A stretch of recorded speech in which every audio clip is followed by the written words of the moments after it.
এই যে কবিতাটা কেন এলো না, সে কবিতাটা তো লিখে রেখেছি, যত দূরে যায় কবিতার অন্তর্গত।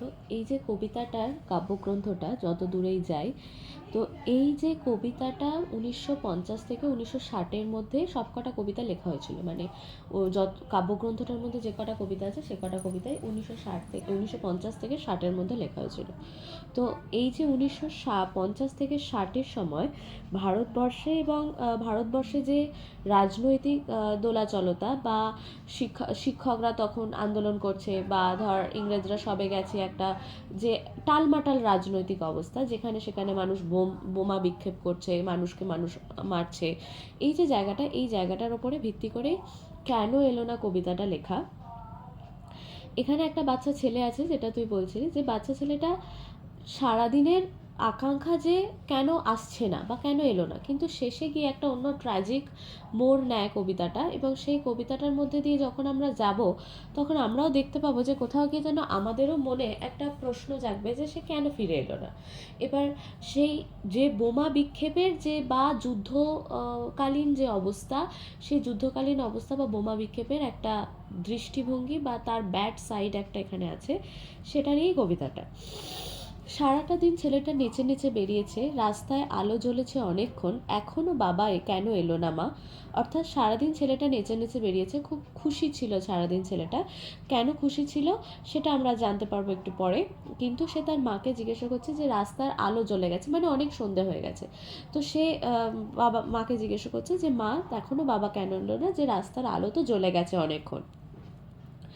বলে গেল মাইনে নিয়ে সকাল সকাল ফিরবে, পুজোর যা কেনাকাটা এই বেলা সেরে ফেলতে হবে।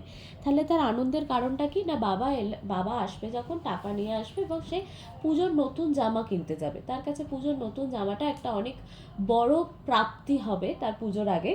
সেই জন্য বলছে যে বাবা এলে নতুন জামা কিনতে যাবে, সেই জন্য সে বাবার জন্য অপেক্ষা করেছে সারাটা দিন। বলে গেল সেই মানুষ এখনো এলো না। এবার মায়ের কাছে যখন বলছে, মা বাচ্চাদের সামনে খুব বেশি টেনশন প্রকাশ করতে পারেন না বাবা আসছেন না কেন বলে, কিন্তু তার মনেও একটা চিন্তা হচ্ছে যে মানুষটা তো বলে গেল সকাল সকাল চলে আসবে, কিন্তু কেন এলো না। কড়ার গায়ে খুন্তিটা আজ একটু বেশি রকম নড়ছে।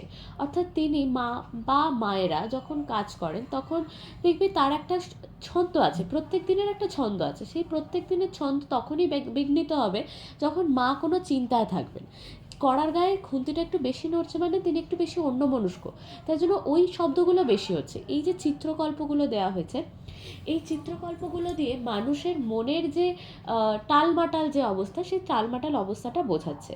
ফ্যান গালতে গিয়ে পাটা পুড়ে গেল। রোজ কিন্তু মায়ের ফ্যান গালতে গিয়ে পা পুড়ে যায় না। উনুনের সামনে বসে মা রোজই ভালো করেই ফ্যান গালেন, কিন্তু আজকে অন্যমনস্ক মাও চিন্তা করছেন যে বাবা কেন আসছেন না। তো সেই চিন্তার জন্যই আজকে অন্যমনস্কভাবেই তার পাটা পুড়ে গেল। জানলার দিকে মুখ করে ছেলেটা বই নিয়ে বসলো মাদুরে, সামনে ইতিহাসের পাতা খোলা। দেখ, এখানে এত বই থাকতে ইতিহাস কেন? কারণ মানুষের ইতিহাস মানুষ ভুলতে পারে না। আজকের দিনটা বা যে সময়টা ওই বাচ্চা ছেলেটা বাঁচছে, সেই সময়টাও একদিন ইতিহাসের পাতায় উঠে যাবে। সেই কারণে ইতিহাস বিষয়টাকেই নেওয়া হয়েছে।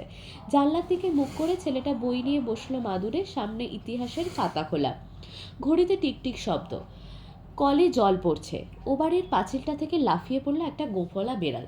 যখন দেখবি মন দিয়ে পড়াশোনা করছিস, তখন কিন্তু ঘড়ির টিকটিক শব্দ বা কলের জলের শব্দ এগুলো তোকে খুব একটা বদার করবে না, খুব একটা ডিস্টার্ব করবে না। কিন্তু যখন তোর মন বয়ে নেই, বইটা খোলা আছে কিন্তু তুই পড়ছিস না, বা তোর মন লাগছে না, মনটা অন্যদিকে, মন উড়ে গেছে, সেই সময় এই শব্দগুলো বড্ড বেশি প্রাধান্য পাবে। এই বাচ্চাটার যে মন নেই, সেই মন নেইটাকে বোঝানোর জন্য তিনি এই ঘড়িতে টিকটিক শব্দ হচ্ছে, কলে জল পড়ছে, পাঁচিলের একটা বেড়াল লাফিয়ে পড়ছে, এগুলো তিনি দেখাচ্ছেন। বাপের আদরে মাথা খাওয়া ছেলের মতো হিজিবিজি অক্ষরগুলো একগুয়ে, অবাধ্য। অর্থাৎ যে বাচ্চারা বেশি আদরে বড় হয়, তারা যেরকম একগুয়ে হয়ে যায়, বা এটা চাই মানে এটাই চাই, এটা করব মানে সেটাই করব, এই যে ব্যাপারটা তাদের মধ্যে এসে যায়, বইয়ের লেখাগুলোও আজকে যেন ওরকম একগুয়ে হয়ে গেছে। একগুয়ে কেন না, তার মাথায় ঢুকবে না বলে ঠিক করেছে, অবাধ্য। ও বলছে আমার মাথায় ঢুকে যা, কিন্তু ঢুকছে না, সেই জন্য অবাধ্য একগুয়ে। যতক্ষণ পুজোর জামা কেনা না হচ্ছে নড়বে না। অর্থাৎ এই ছেলেটাও, যে ছেলেটা কথা আমরা বলছি বা শুনছি, সেই ছেলেটাও কোথাও গিয়ে একগুয়ে। সেও ঠিক করেছে যতক্ষণ না পুজোর জামা কেনা হবে সেও কোথাও নড়বে না। তাহলে বইয়ের লেখাগুলো যেমন একগুঁয়ে হিজিবিজি, ও কিন্তু একগুঁয়ে তার গুয়েমিতা দেখাচ্ছে। এখনো বাবা এলো না কেন? তার মনে খালি প্রশ্ন হচ্ছে যে বাবা কেন এলো না। রান্না কোন কালে শেষ, গা ধোয়াও সারা, মা এখন বুনতে বসে কেবলই ভুল ঘর করছে, মানে কি যেন উলের উলের কাঁটা দিয়ে গুনছেন, তো সেই উলের কাঁটা গুনতে গুনতে ভুল গহর গুনে ফেলছে, মানে ফাঁক তৈরি হয়ে যাচ্ছে একটা। এই যে ফাঁক তৈরি হয়ে যাচ্ছে, এটা দিয়ে কবি একটা ইন্ডিকেশনও দিচ্ছে তাদের জীবনে একটা ফাঁক তৈরি হতে চলেছে, বা তাদের জীবনে একটা ফাঁক সৃষ্টি হবে। হুট করে একটা শব্দ, ছিটকানি খোলার। কে? মা, আমি খোকা। অর্থাৎ মায়ের মনটাও বাইরের দিকে রাস্তায় শব্দগুলোতে আনচান করছে, শব্দগুলোর দিকেই মন চলে যাচ্ছে। হুট করে যখনই ছিটকানি খোলা শব্দ হয়েছে তখনই তার মনে হয়েছে বোধহয় তার স্বামী ফিরেছে, কিন্তু সে যখন জিজ্ঞাসা করছে যে কে এসেছে, তখন খোকা উত্তর দিচ্ছে যে আমি খোকা। গলির দরজায় ছেলেটা দাঁড়িয়ে এখন রেডিওর খবর বলছে। মানুষটা এখনো এলো না কেন? অর্থাৎ গলির দরজায় ছেলেটা দাঁড়িয়ে আছে এবং সে রেডিওর খবর শুনছে, চারিদিকে বোমা পড়ছে এরকমই খবর আছে। তো মানুষটা এখনো এলো না কেন? তার মায়ের মনে স্বাভাবিকভাবেই লেগেছে যে হয়তো কিছু হয়েছে। একটু এগিয়ে দেখবে বলে ছেলেটা রাস্তায় পা দিল। মোড়ে ভিড়, একটা কালো গাড়ি, আজ খুব বাজি ফুটছে। তার কাছে বোমা আর বাজির ডিফারেন্স নেই। বোমা ফুটছে মানে যে বাজি ফুটছে নয়, সেটা সে বুঝতে পারে না।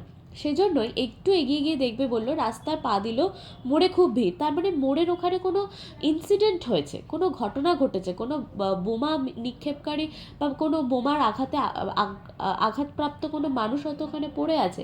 এটাও হতে পারে একটা কালো গাড়ি, যে গাড়িটার মধ্যে থেকে হয়তো বোমা নিক্ষেপ করা হচ্ছে, বা সেই কালো গাড়িটা হয়তো মানে ওই শ্রেণীর মানুষদের একটা প্রতিকৃতি এখানে দেখানো হচ্ছে।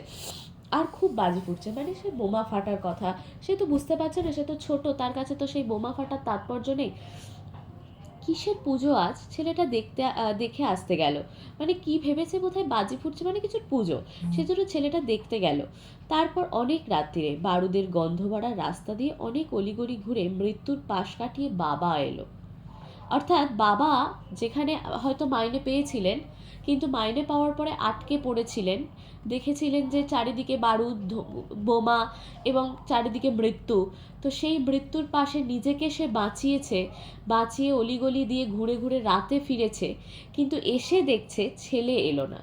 ছেলে যে দেখতে গেছিল বারুদ এত বাজি ফুটছে কেন, তার মানে সে বোমার আঘাতে আক্রান্ত হলে মারা গেল, কিন্তু বাবা ফিরে এলো। বাবাকে খুঁজতে গিয়ে বাবার জন্য হাহুতাশ করে সে যে ছেলে হারিয়ে গেল, সেই ছেলে যেন প্রত্যেকটা না পাওয়া শ্রেণীর মানুষের মধ্যে, বা প্রত্যেকটা চাহিদাপূর্ণ শ্রেণীর মানুষের একটা প্রতিনিধি হয়ে দাঁড়িয়ে গেল, যে সবাই সবসময় সব পায় না, বা পেলেও তার জন্য সেটা হয়তো অবশিষ্ট থাকে না শেষ পর্যন্ত।